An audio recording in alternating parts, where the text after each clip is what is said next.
Assalamualaikum warahmatullahi wabarakatuh. Perkenalkan, nama saya Adzal Babrianti Nur Syarifah, semester 4, Prodi Pendidikan Luar Biasa, Universitas PGRI Argapura Jember.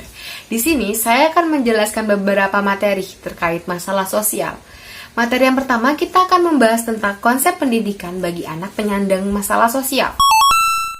Pengertian masalah sosial sendiri adalah proses ketidaksesuaian antara unsur-unsur kebudayaan masyarakat yang bisa membahayakan kehidupan kelompok sosial.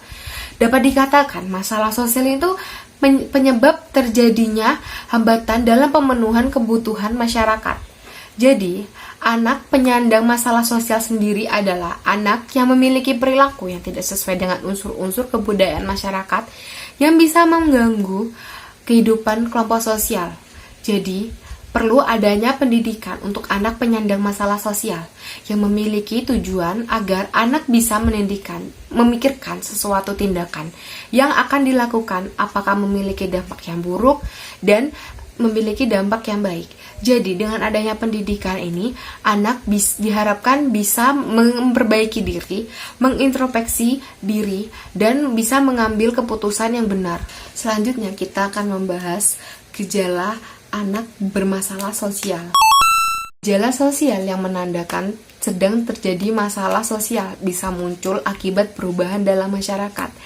Fenomena perubahan sosial ini tidak bisa dihindari, meski dampaknya masih bisa ada kemungkinan untuk diantisipasi.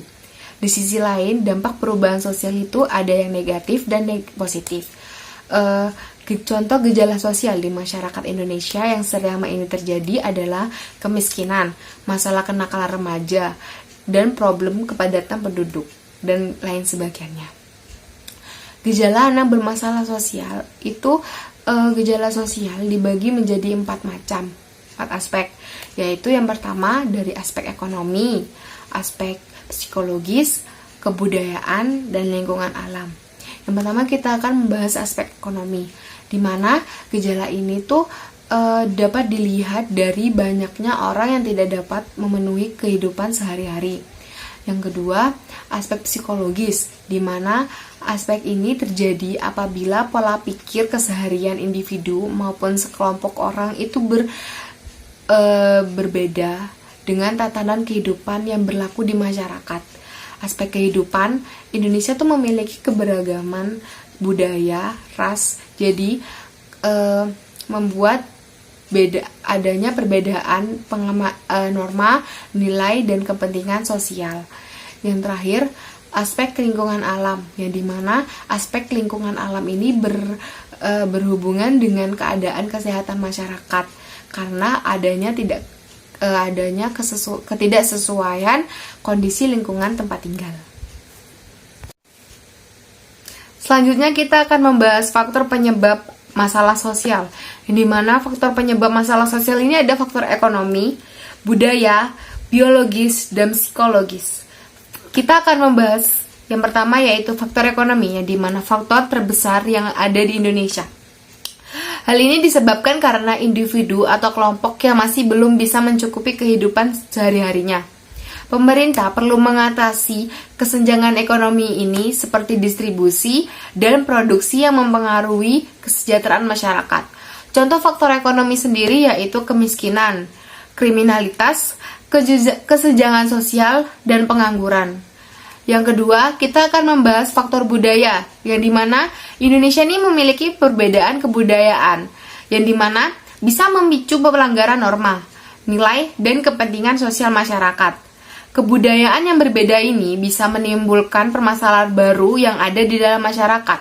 Jadi, faktor budaya ini ada yang positif dan negatif, yang dimana faktor positif ini bisa saling menghormati satu sama lain dan kepekaan terhadap lingkungan. Sedangkan faktor negatif ini adanya tidak saling peduli terhadap sesama dan lingkungan sekitar. Contohnya sendiri seperti kenakalan remaja, seperti tawuran, balapan liar, dan lain-lain. Terus adanya konflik antar suku dan pernikahan dini, eksploitasi lingkungan, perceraian, diskriminasi, dan masih banyak lagi. Faktor yang kita bahas selanjutnya yaitu faktor biologis, yang dimana berkaitan dengan kesehatan masyarakat yang bisa menimbulkan masalah sosial. Contohnya, adanya penyakit yang bisa menular dan bisa menyebabkan kerugian materi dan kesehatan. Contohnya, bayi yang kekurangan gizi, keracunan makanan, munculnya penyakit baru yang belum ada obatnya, dan contohnya tuh seperti COVID-19 yang sedang melanda dunia ini.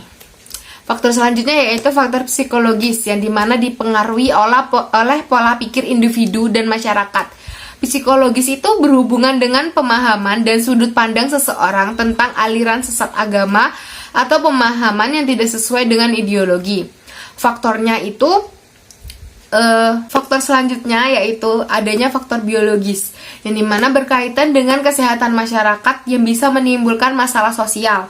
Contohnya, penyakit yang bisa menyebabkan kerugian materi dan kesehatan, seperti bayi yang kekurangan gizi, keracunan makanan, adanya penyakit baru yang tidak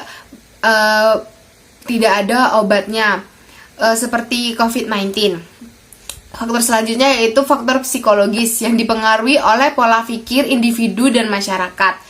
Psikologis ini berhubungan dengan pemahaman dan sudut pandang seseorang tentang pemahaman yang tidak sesuai dengan ideologi. Faktor psikologis ini bisa ditangani dengan pendekatan yang bijak. Contohnya, adanya aliran agama yang menyimpang, gerakan anti pemerintah, dan penyimpangan seksual. Seperti di materi sebelumnya yang menyebutkan faktor penyebab anak bisa menyandang masalah sosial, dan juga materi sebelumnya juga menjelaskan tentang pengertian masalah sosial, yang dimana masalah sosial itu bisa berdampak pada diri sendiri, masyarakat, dan pemerintah pun juga bisa kena dampaknya. Dampak yang akan muncul pada diri sendiri itu seperti anak bisa semakin jauh dari keluarga, agama, terus anak menjadi tidak terarah untuk masa depannya. Selanjutnya anak bisa menjadi kesusahan dalam menempuh hidupnya. Terus anak bisa cepat terkena penyakit apabila terlalu banyak mengonsumsi obat-obatan terlarang. Dampak yang akan dirasakan masyarakat apabila lingkungan sekitar banyak masalah sosial.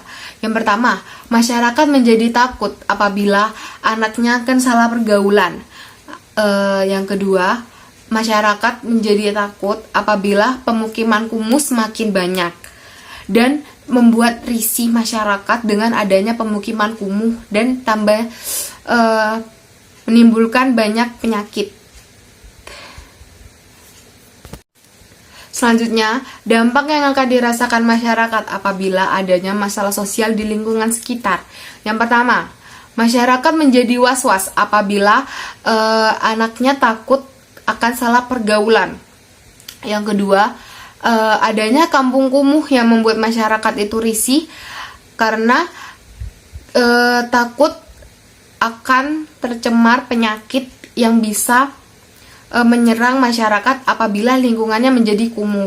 Yang ketiga, masyarakat juga menjadi risih apabila di jalan-jalanan atau di fasilitas umum banyaknya pengemis dan gelandangan, dan juga anak-anak jalanan yang sering mengamen di tempat umum. Dan yang terakhir, dampak yang akan pemerintah rasakan apabila masalah sosial akan terus-menerus berkembang di Indonesia.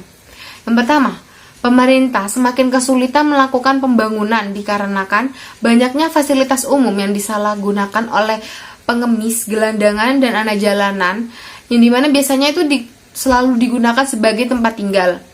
Yang kedua, pemerintah semakin sulit mengatasi peredaran narkoba dan mengurangi kemiskinan dan mengurangi pemukiman kumuh. Yang terakhir, pemerintah menjadi punya PR tambahan untuk meningkatkan pendidikan di Indonesia agar generasi-generasi muda ini tidak terjerumus di masalah-masalah sosial.